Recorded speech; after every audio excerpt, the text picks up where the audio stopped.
Nasubukan mo na bang magluto ng spicy chicken estofado? Kung hindi pa, para sa'yo ang video ito. Dahil dito ay magluluto tayo ng spicy chicken estofado. Simulan natin ating pagluluto. Unang gagawin natin ay i-marinate natin itong ating karning manok. Unang inilagay ko nga dito ay toyo. At sinundan ko na din ng pineapple juice. Kalahating lata lang ng pineapple juice ang aking inilalagay dito. At naglagay na din ako dito ng black pepper or pamintang durog. Matapos ko itong malagyan ng mga pampalasa ay haluin lang natin ito. Hinahalo nga natin ito para mabilis manood yung mga pampalasa nating inilagay dito sa ating karning manok. At kapag nahalo na natin ito ng maigi ay tatabi muna natin ito.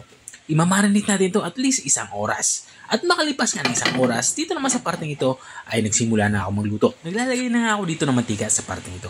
At ipapan-fry natin itong ating saging na saba. 4 na pirasong saging nga yung aking ginagamit dito. Bali pinagdalawa ko lang ito. Ang gagawin lang natin dito ay piprituhin natin ito hanggang sa matusta ito ng bagya.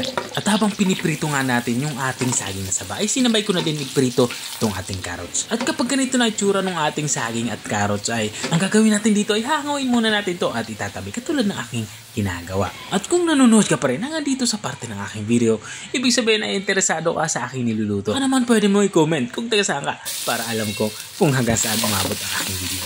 Balik tayo dito sa ating nilulutong ulam. Dito nga ay nagigisa na nga ako. Unang inilagay ko nga yung bawang at isinunod ko na din itong ating sibuyas. Gagawin natin dito ay papalabasin lang natin yung aroma nitong ating dalawang sangkap paggisa. Kapag ganito na itsura ng ating ginigisang sangkap ay ilalagay na natin itong ating marinated chicken. May higit 1 kilo ng manok ang aking niluluto dito. Pinachop ko lang ito na pang server size sa aking pinagbilan. Ang gagawin natin dito ay isisir natin itong ating karneng manok hanggang sa magkulay light brown ang kulay nito katulad ng nakikita niyo.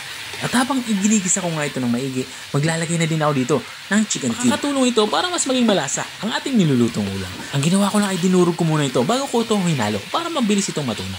At dito naman sa parating ito, ilalagay na natin itong ating reserve na marinade. Ito yung pinagbabara natin. At ihahalo ko na din itong ating kalahating can ng pineapple juice. Ito yung natirang pineapple juice sa ating ginawang pang marinade. At naglagay na din ako dito ng tubig saka black pepper or pamintang durog. Bago natin ito takpan at pakuluin, lalagay muna natin ito ng kaunting suka. At naglagay na din ako dito ng bay leaves or laurel para sa ating aromatics. At dito nga ay tinatakpan ko na ito. Lulutuin natin ito ng 15 to 20 minutes. Mabilis lang naman din kasi maluto itong ating karning. Habang nga tayo ay nagpapatuloy sa ating pagluluto, gusto ko lang i-shoutout ang mga masusugid nating mga taga-subaybay. I-shoutout nga kay Sir Ray J. Lorica ng Ilocos Sur.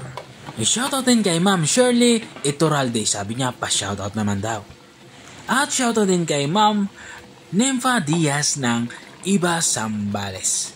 At maraming salamat din sa mga walang sawang nanonood at nakasubaybay dito sa aking channel. Balik na tayo dito sa ating nilulutong ulam. Dito nga sa part nito ay nilalagyan ko na ito ng pulang sili or siling labuyo para may konting sipa naman ng anghang ang ating nilulutong ulam. At sa dish na to, gusto yung medyo matamis talaga yung sabaw. Kaya naglagay ako dito ng 1 kutsarang asukal at saka ko ito tatakpan. Isisimmer pa natin to ng kahit 3 minuto para makuha natin yung lapot na gusto natin sa sabaw.